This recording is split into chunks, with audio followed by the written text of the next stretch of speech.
For me, one of I have a couple of different strategies. I read something interesting the other day. Emotional pain and physical pain occur in the same part of the brain. We treat them differently, of course, but they function, as far as neurology is concerned, quite similar. Yet, for me, I find that my sort of social treatments, I'm an introvert, so people aren't going to friends for talk isn't what I do. Science is what I do, and trashy novels is the other thing I do. I'm reading one right now. Sunday afternoons is no work. Okay, so this is called February. After a long, empty lung, a breath taken. The sun shudders forward again, falling north along the sunrise horizon. In the rising light, the squee of a cedar waxwing stretches along the breaking curve of new shadow.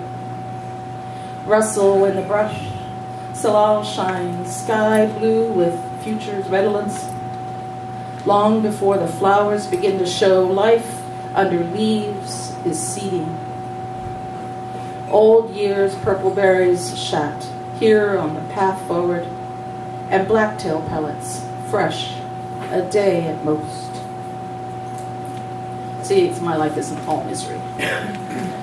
I go to the world and I think in terms of science, so I know a lot of plant names. It's one of the consequences. This last piece are actually sort of three linked poems. I live just on the edge of East Vancouver. And my door, I have this little area outside my door that faces into the alley, and I have neighbors all around, and they're all actually pretty much delightful neighbors, with one exception. You can hear about that. Yeah, there's always one. I'm probably the one they all hate. I have, plants are my deal, but I like watching plants go to seed, and which to most gardeners is really not a good thing. And I like watching weeds grow. It's easy. But they're also really interesting plants, and many of them are good medicine and good food. So these are called the alley poems. Number 1. On the other side, the neighbor washes rose petals off her paved yard as soon as they fall. She doesn't like it when my 3-year-old kale sprouts with attendant weeds too close to the fence. Her strawberries in a row growing next to volunteer dandelions and sow thistle generates a smile only for me. I wonder if it's the petal pink against gray of her backyard that has her spitting, or last night's repositioning of the abundant pots of stinkweed and ragwort enlisted as they were for frontline duty.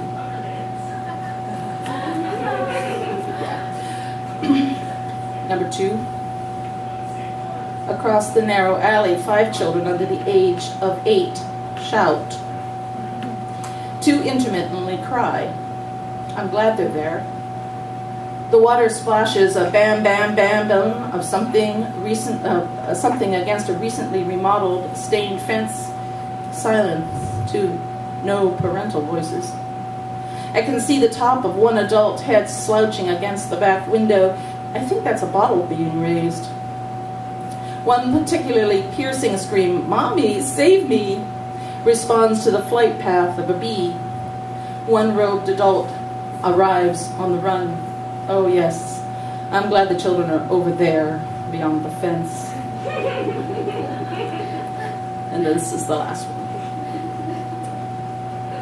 I could have written the eagle lifting wind 2 streets away, but a cloud of starlings upending the chickadee's seed plate on my neighbor's second-story porch.